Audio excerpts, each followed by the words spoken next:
बिस्मिल्लाहिर्रहमानिर्रहीम। आज का जो हमारा टॉपिक है वो है एफ डिस्ट्रीब्यूशन, जिसमें हम चेक कर रहे हैं कि अगर हम दो सैंपल का वेरिएंस लें तो वो इक्वल होता है या नहीं होता। तो उसको हम न्यूमेरिकल एग्जांपल हम उसकी करने जा रहे हैं।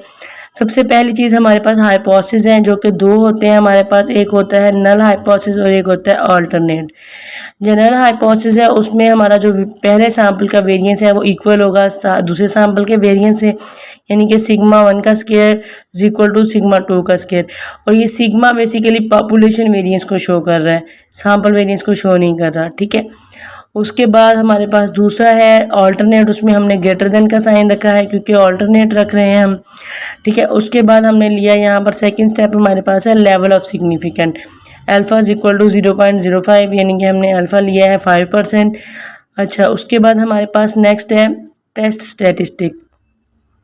टेस्ट स्टैटिस्टिक्स में हमारे पास फार्मूला है F is equal to S1 का स्केयर S2 का स्केयर। अब S1 का स्केयर क्या है, सैंपल 1 का वेरिएंस, और S2 का स्केयर सैंपल 2 का वेरिएंस। ठीक है। उसके बाद हम आ जाते हैं मजीद कैलकुलेशन पे। कैलकुलेशन में हमने S1 के स्केयर और S2 के स्केयर का फार्मूला लिखा है 1/n1 -1 bracket some of x1 का square minus sum of x1 whole का स्केयर डिवाइडेड बाय n1। उसके बाद सेम इसी तरह से S2 का फार्मूला है S2 स्केयर का। तो ये दोनों फार्मूलाज हमने यहाँ पर यूज़ करने हैं। नेक्स्ट हम डाटा सेट और प्रोसेस पे चले जाते हैं। जी, तो ये हम डाटा सेट पे आ गए हैं। हमारे पास डाटा सेट कुछ इस तरह से मौजूद है। ठीक है। हमारे पास जो डाटा सेट मौजूद है वो क्या है, ये कि x1 हमारे पास मौजूद है और ये कि x2 हमारे पास मौजूद है। हमने इन दोनों वैल्यूज़ का ले लिया है स्केयर। इसमें हमारे पास है 7 ऑब्जर्वेशन और इसमें हमारे पास है 6 ऑब्जर्वेशन। हमने इन दोनों का वेरिएंस फाइंड आउट करना है। सबसे पहले हम जो है x1 वाली जो हमारे पास वैल्यूज़ हैं इनका हम लोग जो है वो वेरिएंस फाइंड आउट कर रहे हैं। हमने n1 हमारे पास, मैंने आपको बताया हमारे पास 7 ऑब्जर्वेशन है, 7 है। सम ऑफ x1 का स्केयर, ये हर वैल्यू का स्केयर करके हमने सम लिया है, तो ये वैल्यू यहाँ पे मौजूद है, ये हमने यहाँ पुट की है 1099। सम ऑफ x1 हमारे पास 87 है, 87 का होल स्केयर लिया divided by 7 number of observation है, यानी कि n हमारे पास 7 है। ये सारी वैल्यूज प्लग करने के बाद जो हमारे पास आंसर आता है वो 2.95 आता है। ये हमारे पास सिर्फ अभी S1 का स्केयर फाइंड हुआ है। अब हमने S2 का स्केयर फाइंड करना है। यहाँ पर आ जाते हैं। यहाँ पर देखिए S2 का स्केयर का फार्मूला भी सेम एज S1 की तरह ही है, सिर्फ हमारे पास यहाँ पर डाटा चेंज है। इधर हम इसका सम ले रहे हैं। ये देखिए 70, तो यहाँ पे हमने देखे 70 का स्केयर लिया हुआ 826 ये वाली वैल्यू, यानी कि हर वैल्यू का स्केयर लेके उसका सम कर लेंगे तो हमारे पास ये वाला आंसर आ जाएगा। तो ये हमने यहाँ पुट कर दिया। ये जो हमारे पास 6 है, कि मैंने पहले बताया कि इसमें 6 ऑब्जर्वेशन है, जो पिछला सैम्पल 1 है उसमें 7 ऑब्जर्वेशन है, तो यहाँ पर ये 6 आ गया n। उसके बाद हमारे पास इन सबको सॉल्व करने के बाद जो आंसर आया वो आया 1.86। 1.86 को अगर हम अप्रॉक्सीमेट करके लिखना चाहें तो हम इसको 2 भी लिख सकते हैं। ठीक है। इसी तरह से अगर हम इसको अप्रॉक्सीमेट करके लिखना चाहें तो हम इसको 3 भी लिख सकते हैं। ठीक है।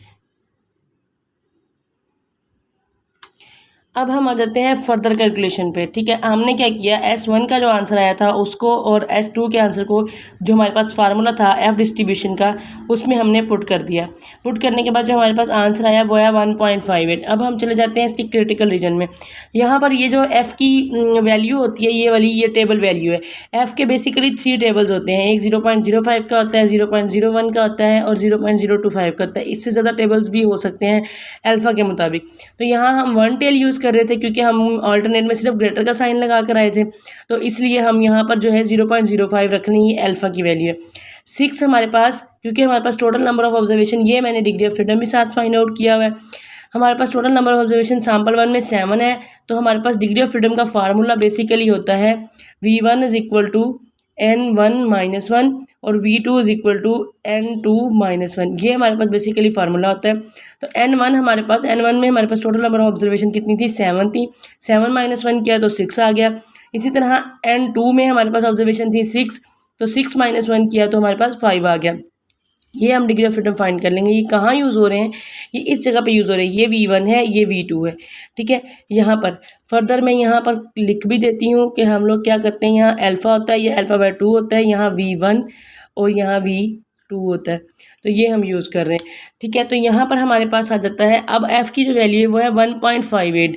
ठीक है। और जो हमारे पास टेबल वैल्यू इसको देखने के बाद आती है, टेबल की पिक्चर भी मैं साथ के साथ इसके अपलोड करूँगी कि टेबल वैल्यू कैसे देखते हैं, हाईलाइट भी करूँगी कि टेबल वैल्यू कैसे देखी है। तो ये आ गया 4.95, ये हमने यहाँ पुट कर दी।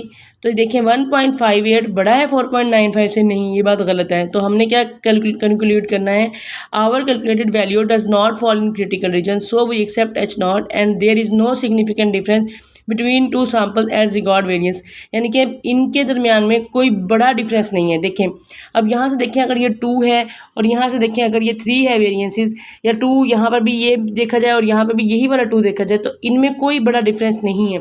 इसका क्या मतलब है कि जो हमारे पास वेरिएंसेस हैं उनमें कोई बड़ा डिफरेंस नहीं है, वो ऑलमोस्ट सेम है। तो इससे ये प्रूव होता है। हमने यहाँ पर एफ डिस्ट्रीब्यूशन यूज़ की है और एफ डिस्ट्रीब्यूशन के थ्रू हमने बताया है कि हम अगर 2 सैम्पल्स का वेरिएंस लें और उनका सैम्पल साइज़ भी चेंज हो तो क्या वो इक्वल होते हैं या नहीं होते। तो सम टाइम्स इक्वल होते हैं, सम टाइम्स इक्वल नहीं होते, ये डाटा पे डिपेंड करता है। तो हम बेसिकली हमने एफ डिस्ट्रीब्यूशन से ये फाइंड आउट करना होता है।